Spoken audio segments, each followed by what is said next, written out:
로마서 15장 13절 그리고 로마서 15장 33절 로마서 16장 20절 그것이 오늘 우리가 함께 나눌 성경 말씀입니다.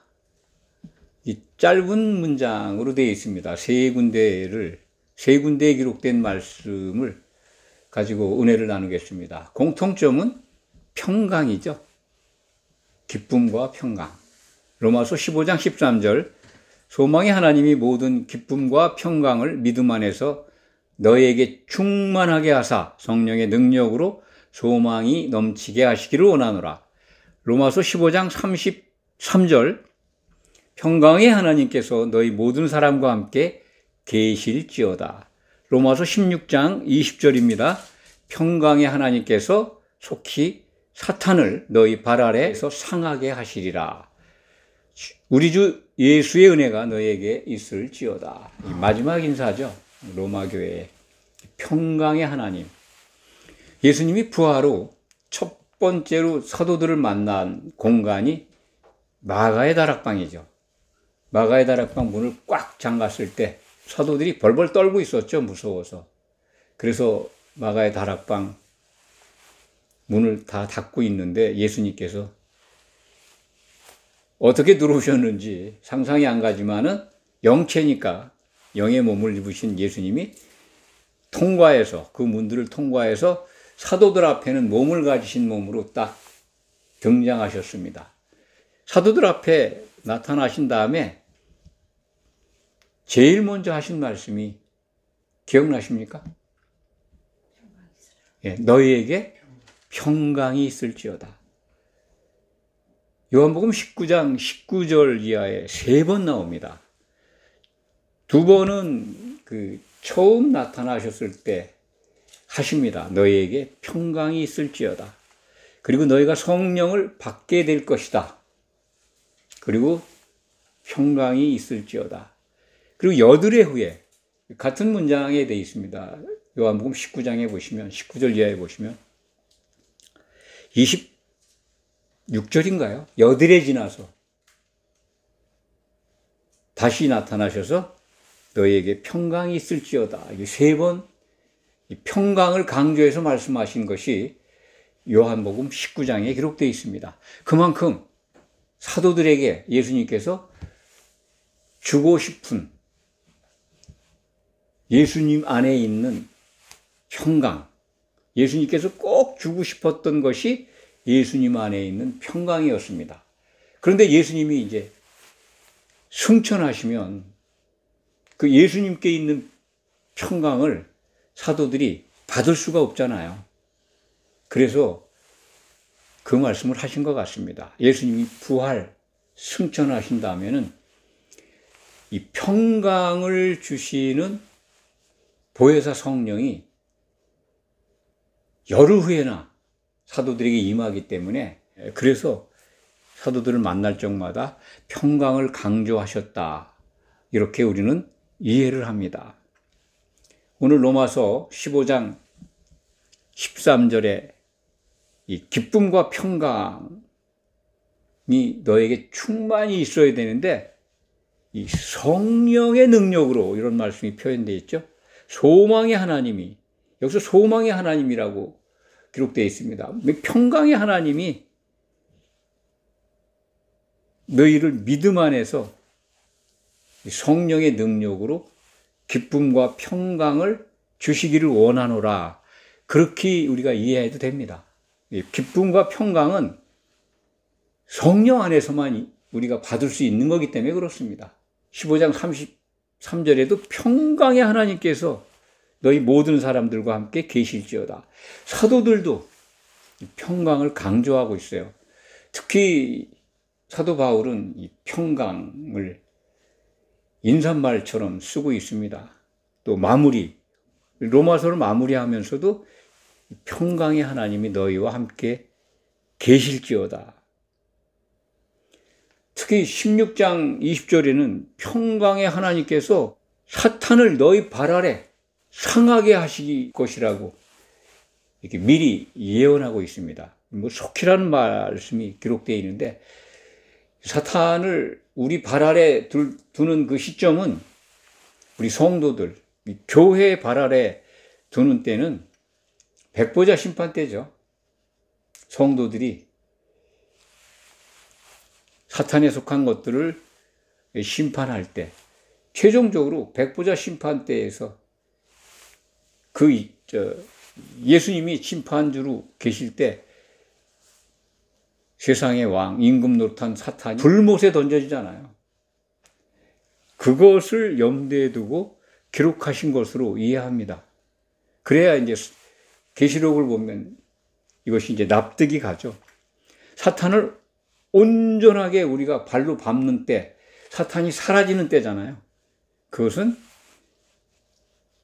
마지막 백보자 심판, 그때 가서야 나타난다. 그것이 이제 로마서 16장 20절에 기록된 말씀을 그렇게 이해하시면 됩니다. 그런데 이제 속히라는 단어 때문에 우리가 지금도 우리의 능력으로 사탄을 발 아래 두느냐? 아니죠. 사탄은 지금 활개치고 우리를 회방하고 있지 않습니까? 회방하면서 활동하기 때문에 우리가 신앙생활 하는 것도 장애를 받고 있고, 방해를 받고 있고, 미혹당하는 때가 있고, 실족하는 경우가 있고, 그런 겁니다. 오늘 본문 말씀, 예수님이 약속하신 이 사도들에게 너희가 성령을 받아야 된다. 그 전에 너에게 꼭 평강이 있어야 된다라고 하는 말씀, 요한복음 19장 말씀을 미리 소개해 드렸습니다만, 신약 성경에 이 평강이라는 단어와 유사한 말씀들이 여럿 있습니다. 이 평강, 평안으로도 표현이 되어 있죠. 요한복음 14장 27절에는 그 앞전에 14장 27절 앞절 26절 보시더라도 이 보혜사 성령에 관한 말씀을 하십니다. 보혜사 성령이 오시면 너희에게 모든 것을 기억나게 하고 가르치실 것이다. 그렇게 기록되어 있습니다. 요한복음 14장 26절 제가 한번 읽어드릴까요? 보혜사 곧 아버지께서 내 이름으로 보내실 성령, 그가 너희에게 모든 것을 가르치고 내가 너희에게 말한 모든 것을 생각나게 하리라. 그런 다음에 요한복음 14장 27절에 이렇게 우리에게 일러줍니다. 사도들에게 하신 말씀이죠. 평안을 너희에게 끼치노니 곧 나의 평안을 너희에게 주노라. 이 약속을 하십니다. 이 평안은, 예수님이 주시는 평안은 세상이 주는 것이 아니다. 세상이 주는 것과 같이 아니하다. 너희는 마음에 근심하지도 말고 두려워하지도 말라. 그러니까 이 평안이라고 하는 것은 두려움과 근심에 반대되는 언어죠. 평안은 곧 평강입니다. 신약 성경에 또 다른 말이 있죠. 평화, 그리고 화평, 이런 말씀들이 다 같은 헬라 말로 찾아보면 동일한 언어입니다. 동일한 단어입니다. 그렇기 때문에 평강, 평화, 약간씩 우리말 속에는 그 뉘앙스가 좀 다르지만은 본질적으로는 같다. 이렇게 기억하시기 바랍니다. 예수님은 이렇게 보혜사 성령이 오시면 너희에게 나의 평안을 받게 될 것이다 라고 하는 약속의 말씀을 하신 겁니다. 요한복음 14장에서 그것을 우리가 찾을 수가 있습니다. 부활 후 처음 사도들을 만났을 때 평강을, 너에게 평강이 있을지어다 라고 강조해서 일러주셨고, 그 앞전에, 그러니까 십자가를 지시기 전이죠. 요한복음 14장, 13장부터 16장까지는 이어지는 최후의 만찬장에서부터 이어지는 예수님의 마지막 설교입니다. 그 과정에서 보혜사 성령을 일러주셨고, 너희를 고아처럼 내버려 두지 않고 보혜사 성령이 오실 것이다. 그가 오면 모든 것을 생각나게 할 것이고, 성령이 오시면 너에게 나의 평안을 너에게 주게 될 것이다. 그 약속을 하신 거죠. 그 약속이 이루어졌습니다. 물론 부활 후에는 예수님과 함께 사도들이 있음으로써 평안을 누렸을 겁니다. 40일 후에 승천하시고 보혜사 성령이 오시는 오순절까지 열흘 기간 동안 사도들이 예수님이 주신 그 평안을 유지해야 했습니다. 성령이 안 계시는 동안에. 그걸 염두에 두고 너희에게 평강이 있어야 된다. 너희에게 평강이 올 것이다. 이렇게 강조해서 말씀하신 것입니다. 오늘 말씀 보면은 로마서 15장 유난히 이 평강의 하나님, 다른 성경보다도 로마서에 평강의 하나님이 2번 기록되어 있습니다. 로마서 15장 33절, 로마서 16장 20절에 평강의 하나님, 그리고 다른 성경, 신약 성경에 고린도 후서 13장 11절에 사랑과 평강의 하나님이 너희와 함께 계시리라 라고 약속을 하고 있습니다. 빌립보서 4장 9절에도 평강의 하나님이 너희와 함께, 또 데살로니가 전서 5장 23절 유명한 말씀이죠. 이 평강의 하나님이 친히 너희를 온전하고 거룩하게 하시고 또 너희의 온 영과 혼과 몸이 온전하게 보존되기를 원하노라. 이렇게 기록된 말씀을 기억하실 겁니다. 그러니까 한 영, 한 혼, 한 몸을 이루어야 한다라고 하는 말씀이죠. 우리가 교회로 완성이 되면 데살로니가 전서 5장 23절이 이루어지는 겁니다. 그날까지 우리는 흠이 없이 보존되어야 되는데 평강의 하나님이 그렇게 해 주실 거라는 약속의 말씀이죠. 또 평강의 하나님은 히브리서 13장 20절 평강의 하나님 이렇게 기록되어 있습니다. 평강의 하나님에 관한 기록이 있습니다. 신약 성경에 이렇게 여러 군데 전부 공통점이 있죠. 사도 바울이 그렇게 기록했다는 겁니다. 이 평강의 하나님이 그럼 실질적으로 누굴까요? 아버지 하나님이실까? 성자 예수님이니까?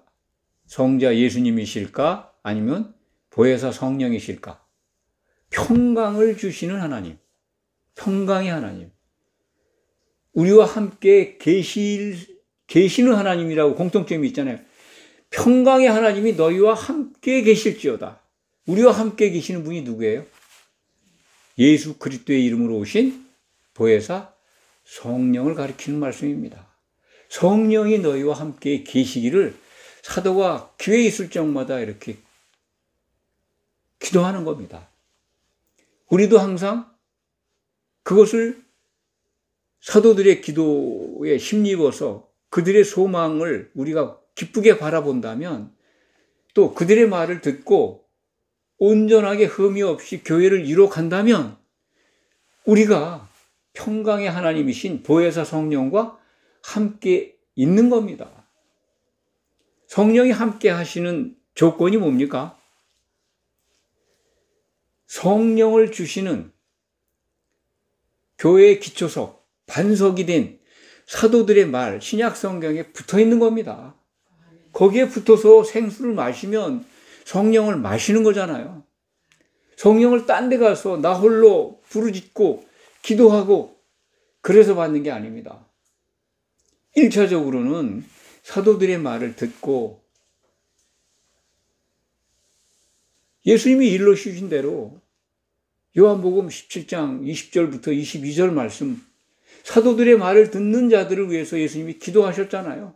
그리고 마태복음 12장에 기록되어 있는 말씀 꼭 기억하세요. 너희 말을 듣는 자들은 내 말을 듣는 거고 내 말을 듣는 것은 나를 보내신 이의 말을 듣는 거다 라고 하는 말씀. 사도들의 말을 듣는 게 하나님 아버지의 말씀을 듣는 거라는 겁니다. 그러면 우리가 하나님을 기쁘시게 하는 거는 하나님의 말씀을 듣는 거잖아요. 그러면 하나님의 말씀을 듣는 통로가 예수님이 사도들에게 주신 신약 성경의 말씀이잖아요. 그걸 우리가 늘 접하고 듣고 보고 마신다면 생수를 마시는 겁니다. 교회를 이루어서 그것을 마신다면 성령이 가득한 교회를 이루게 되는 겁니다. 이 원리를 꼭 잊지 말아 주시기 바랍니다. 평강의 하나님이 항상 너희와 함께 있기를 원하는 사도들의 말을 들어야죠. 그러려면 어떻게 해야 우리가 평강의 하나님과 함께 있을 것인가를 고민하게 되고 성경을 통해서 깨우침 받는 거 아니겠습니까? 우리가 아무리 신앙생활을 열심히 한다 해도 평강이 없으면 뭡니까? 말짱? 꽝이잖아요. 평강이 없다는 거는 성령이 안 계신 신앙생활 하는 거 아니겠습니까? 이 허당이라는 말을 아실 겁니다. 허당. 이 허탕이라는 강원도 사투리 말이라고 그래요. 찾아보니까 허탕. 뭐 겉은 그럴듯한데 알맹이가 없다는 거죠. 뭔가 어설프고 참 속빈강정 생각하시면 됩니다. 뭐 잘 돼 보이는 것 같은데 내용을 들여다보니까 맹탕이야. 내용이 없어. 신앙생활 잘하는 것 같은데 겉모습은 평강이 없네. 평화가 없네. 그럼 뭡니까? 허당이죠. 평강이 없으면 허당입니다. 기독교인들 신앙생활 아무리 아름답고 멋있고 정말 뜨겁고 열심히 한다 해도 이걸 아셔야 합니다.